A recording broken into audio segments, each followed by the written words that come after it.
Bonjour et bienvenue dans ce nouveau numéro de La Belle Entreprise, le rendez-vous des entrepreneurs sur Demain et sur Demain Île-de-France. Et aujourd'hui, grâce à notre invité Bénédicte Lignot-Laboureau, nous allons nous pencher sur un nouveau statut, l'EIRL. L'entreprise individuelle à responsabilité limitée, un statut que les entrepreneurs réclamaient depuis longue date et on va comprendre pourquoi. Bénédicte, bonjour. Bonjour.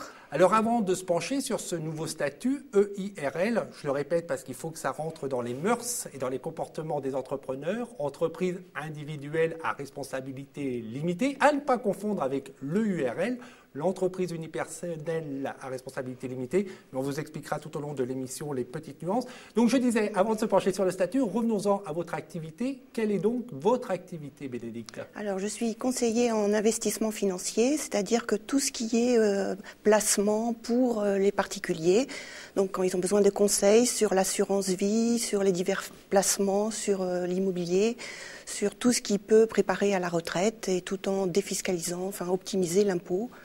Donc c'est une bonne... Une bonne place, ben, voilà. Une bonne activité. Il y a de quoi faire. Est-ce que ça veut dire que vous êtes concurrente des banques? C'est un conseil personnalisé. J'allais dire les banques, c'est un petit peu, j'allais dire les fast-food. Nous, conseil en investissement financier, c'est un petit peu plus proche des besoins. On écoute d'abord le client, ses besoins, et on va vraiment répondre à son besoin. Donc c'est un petit peu plus, j'allais dire, haut de gamme. Haut de gamme, oui. Alors c'est une... Je précisais quand même, c'est pas parce que c'est haut de gamme que c'est forcément réservé à des personnes ayant des hauts revenus, pas du tout. Alors j'allais y venir. Voilà, j'allais y venir sur deux points. À la fois, est-ce que c'est une prestation qui est chère et quel est en gros le capital ou le revenu qu'il faut avoir pour aller démarcher un conseiller en investissement financier?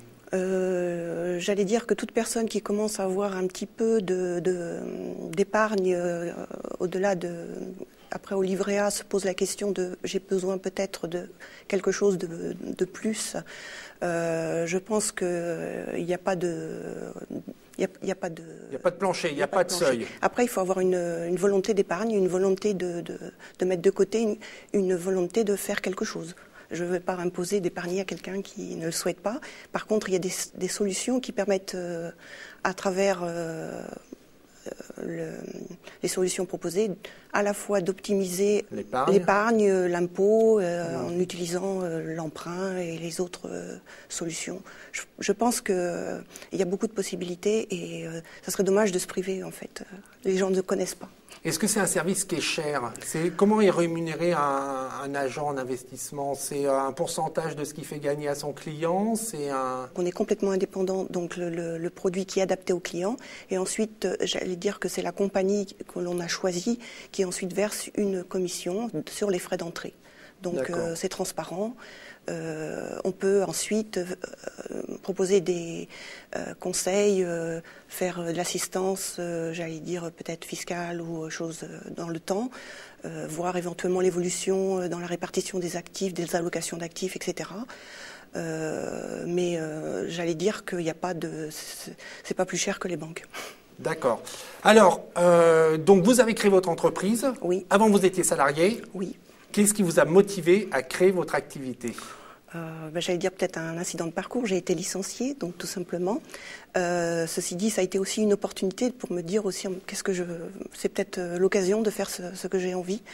Et mon parcours, j'ai 10 ans de cabinet d'expertise comptable. Je suis diplômée d'expertise comptable. J'ai 4 ans de direction administrative et financière d'une structure de 1000 personnes. Donc je me sentais relativement assez forte pour me lancer.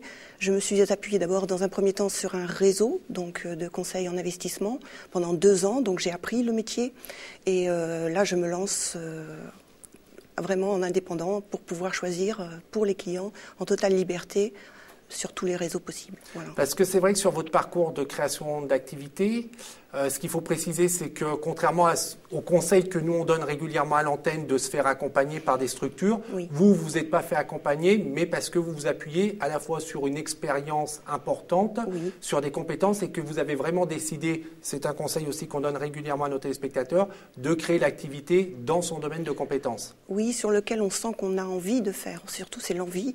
Et puis, c'est pas parce que j'ai des compétences juridiques et fiscales et comptables qu'il ne faut pas hésiter à se faire continuer de se faire assister, aider, notamment par exemple dans le métier de conseil en investissement. Je m'appuie sur la Chambre nationale des conseillers en investissement financier, de la Chambre de commerce et d'industrie que je rencontre aussi.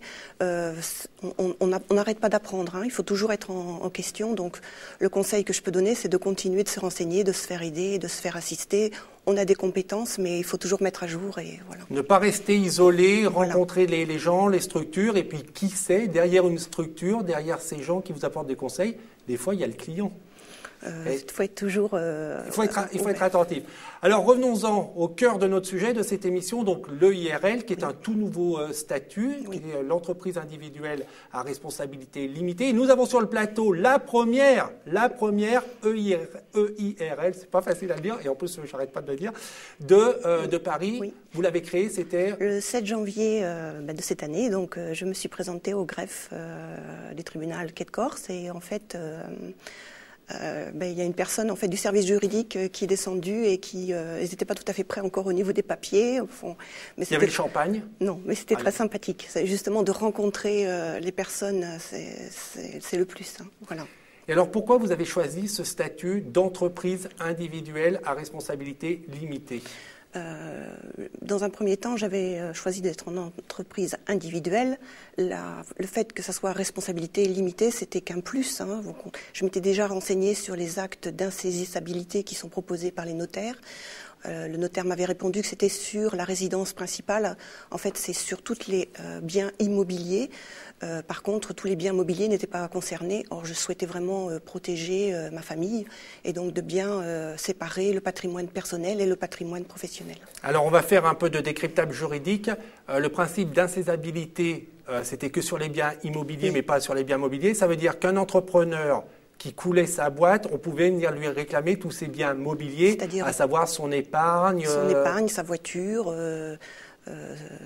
Donc ce n'était pas suffisant et c'est pour ça qu'en introduction, je disais que les entrepreneurs réclamaient ce dispositif qui permet vraiment de distinguer le patrimoine personnel du patrimoine professionnel. Oui. Et s'il arrive un problème à votre société, le patrimoine, société. Votre société, oui, il ne faut pas dire société effectivement parce que c'est entreprise individuelle. Donc si vous arrive un problème dans votre entreprise, eh ben, le patrimoine personnel est sauvegardé, est protégé. Est-ce qu'il y a d'autres intérêts que présente l'entreprise individuelle à responsabilité limitée ? La simplicité. Je suis allée au greffe, j'ai simplement déclaré les biens que j'affectais à mon patrimoine professionnel. Je ne vois pas plus simple. Voilà. Et je reviens aussi juste là-dessus, c'est vrai qu'il y avait une petite injustice parce que pour ce qui est, pour le coup, société, ce principe existait, c'est l'EURL, l'entreprise unipersonnelle à responsabilité limitée, où là on distinguait bien le patrimoine de la société et le patrimoine personnel. Il vous arrivait malheur, le patrimoine personnel était sauvegardé, mais ça n'existait pas pour les entreprises individuelles. Voilà, est-ce que le statut, dans votre parcours de création d'entreprise, ça a été déterminant, c'est-à-dire que vous avez dit, parce que ce statut existe, moi je vais créer ma boîte. Non, puisque ça fait 2 ans que je me suis lancée à titre personnel. Ceci dit, c'est un véritable plus. Et si je peux, je le conseille à toute personne qui souhaite créer son entreprise, parce que tout de suite elle est protégée et c'est tellement dur de penser à tout, c'est tellement simple d'être en entreprise individuelle. Là on allie les deux, la simplicité, et on démarre, c'est l'activité qui prévaut.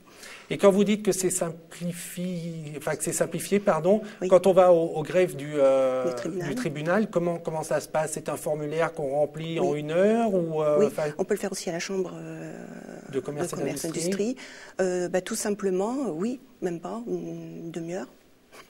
Avec plein de pièces justificatives ou là aussi c'est terminé Non, une pièce d'identité, un justificatif de domicile, c'est tout ce que j'ai eu besoin. Et c'est à ce moment-là aussi qu'on détermine quel va être le patrimoine de l'entreprise? Oui, exactement. Jusqu'à 30 000 €, il n'y a pas besoin d'enregistrer quoi que ce soit, de faire appel, on le déclare. Juste en fait indiquer exactement de quoi il s'agit et la valeur que l'on attribue. Voilà. Vous avez aussi choisi le statut d'entreprise individuelle et pas de société. Quelles sont les autres différences? Est-ce que par exemple, c'est pas le même régime fiscal? Est-ce que les sociétés sont plus taxées que les entreprises? Est-ce que là aussi vous avez fait une étude comparative? J'allais dire qu'en fait, après il faut comment dire, l'activité évolue, donc il faut revoir aussi, être toujours en alerte par rapport à ce qu'il faut avoir, ce qui convient le mieux. Regarder par rapport, évidemment, il y a la progressivité de l'impôt sur le revenu, peut-être que l'impôt société est plus favorable. Ensuite, c'est le montant des cotisations, donc est-ce qu'on veut passer en 100% rester en entreprise individuelle, ça veut dire 100% de son bénéfice est soumis, ou est-ce qu'on veut, si on est suffisamment lancé aussi, faut toujours être, il faut adapter en fonction de l'évolution de son activité. Donc voilà. C'est un bon démarrage et ensuite il faut évoluer. Voilà. C'est-à-dire que le statut n'est pas gravé dans le marbre et en fonction du développement de votre activité, il est tout à fait envisageable de passer d'un statut à l'autre. Voilà, tout à fait. Et c'est ce que, donc, peut-être vous, c'est l'EIRL, c'est le pied à l'étrier pour un jour passer en EURL ou pourquoi pas en SARL. Ou peut-être rester en entreprise individuelle si je me sens bien aussi comme ça. Donc je reste vraiment, pas d'idée préconçue, tout dépend de l'évolution des choses et de soi-même, de son activité et de l'évolution aussi de la législation. Pour terminer, c'est une petite tradition dans cette émission. Est-ce que vous avez un message pour ceux qui veulent créer leur activité sous statut d'entreprise ou sous statut de société, ceux qui veulent se mettre à leur compte? On l'a évoqué tout à l'heure, ne pas rester isolé, se faire conseiller. Oui, surtout par rapport au statut ou par rapport à l'activité? Par rapport à ce que vous voulez. Surtout faire ce qu'on a envie de faire, ce qu'on aime. Donc c'est surtout ça qui est important, de sentir qu'on peut apporter quelque chose, que le marché est porteur et surtout d'être entouré. Se faire plaisir, quel que soit le statut. La leçon, c'est se faire plaisir quand on crée son activité. Bénédicte, merci beaucoup. Je vous souhaite plein d'activités pour votre entreprise. Pour ceux qui voudraient en savoir plus sur ce tout nouveau statut, donc l'EIRL, l'entreprise individuelle à responsabilité limitée, eh bien sachez que ce statut a un site dédié qui est donc eirl.fr. Voilà, le cours de droit est terminé. On se retrouve la semaine prochaine pour une nouvelle émission La Belle Entreprise. En attendant que l'esprit juridique et que le souffle de la création vous accompagne. Au revoir.